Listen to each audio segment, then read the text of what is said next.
But welcome. Appreciate you being here. The tour's gone very well. But doing your own tour, to be honest with you, that's a top level gig. Your own tour, people coming specifically to see you, that's the best gig. Then below that, good comedy clubs. It's always fun to play a good comedy club, that's always enjoyable, yeah. And then below that, charity gigs. Audiences can be a bit stiff, but you're not getting paid, so fuck them. Below that, shit comedy clubs. And then below that, corporate work. Yes. When I'm not touring, when I'm in my off-season, I'll whore myself out to the private sector. I'll do after-dinner speeches and awards shows. Yes, awards shows, because there's people out there who need to be handed a lump of Perspex because they have the finest garage with a forecourt of less than 700 square metres, and I am the man to give them that very specific trinket.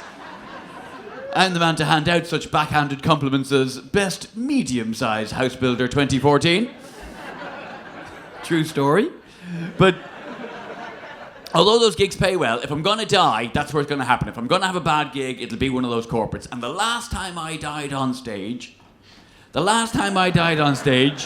was March of last year. I did a gig for a financial reporting company.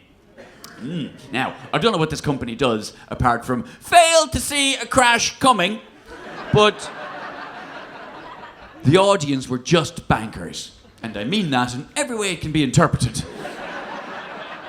And when I say they were bankers, they weren't nice bankers, they weren't bank managers, they weren't mortgage providers or business advisors. No, these are the gambling end of the banking industry, the speculators. You know the people whose fault everything is. You know those people, You know the people you get a cheap round of applause for slagging off on Question Time, yeah? Well, they were the audience, okay? And it was their chance to show me that they were people, just like anybody else, and they could have a laugh, just like anybody else. And let me tell you, London, they fucking blew that gig, right? They had a shocking time. They fucking hated me. I'm serious. There was just this overall feeling in the room of, why is this long-haired pikey yelling at us? That was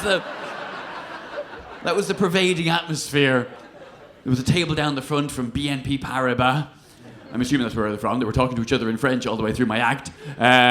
There's a table up the back from Bank of America, table over to the side from HSBC. Although, if anyone asked, technically the table was in Switzerland. Maybe I should have done that one on the night. Maybe that one would have worked.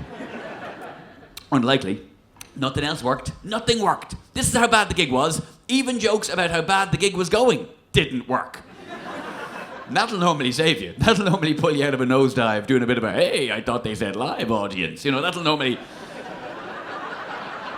turn it round. Like, I remember very early on in my career, back when I was what we call an open micer. An open spot where you're just doing 5 minutes unpaid at comedy clubs around the country. Just getting your name out there, getting the stage time. Hopefully someone will pay you eventually. And I was doing a place down in South London called the Ball and Banana. It was a great club, right? But the first time I played it, died on my arse, right? The audience could tell I was new. They sensed I was scared. It just went downhill from there. Dry mouth, nervous, tripping over me punchlines. And I'll be honest with you, weren't that funny in the first place. 5 minutes, not one decent laugh. But at the end of that 5 minutes of death, I'm smoking a cigarette, and I said, well, they say every cigarette you smoke takes 5 minutes off your life. It's just a shame you don't get to choose which 5 minutes. And that got a round of applause. Seriously. It was almost worth dying for 5 minutes for the reaction that line got. I'm sure there were people in the audience that night thinking to themselves, did he just deliberately die for 5 minutes?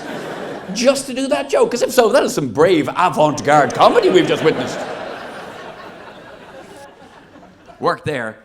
But no, these bankers, nothing would work. And at one point, this guy turned around to look at me, which on its own should give you some idea how shit the gig was. That I would describe an audience member with the phrase, at one point, he turned around to look at me. That's the level of arseholery we're dealing with here.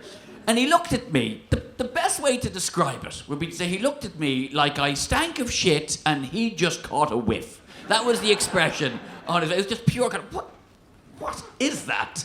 What are you and why? Just pure loathing on his face. And it got me. It hit me harder than any heckle. And I have to admit, I lost me cool. And I probably shouldn't have said it, but I said, dude, because bankers love being called dude by someone who looks like me. I said, dude, there's no need to look at me like that. I appreciate it's not going very well, but I'm just trying to make you laugh. And you're looking at me like I crashed the economy into the fucking dirt. Which I thought was quite a good line. I learned that day that these people cannot laugh at themselves. I was supposed to do 20 minutes for them. I did 8. I did exactly 8 minutes. But it was 8 minutes that felt like 2 hours. So, in a way, that's value, isn't it? By their rules, I should be getting a bonus. And at the end of that 8 minutes of just that 8 excruciating minutes, I thought the only way I can get off the stage with any kind of dignity or integrity intact is to have another little pop. So I said, well, folks, I'm going to go, because either I'm a terrible comedian or you're a terrible audience. I've been a comedian now for 22 years. How long have you been an audience? Well, I'm glad you like that one, because I walked off that stage to the sound of my own feet.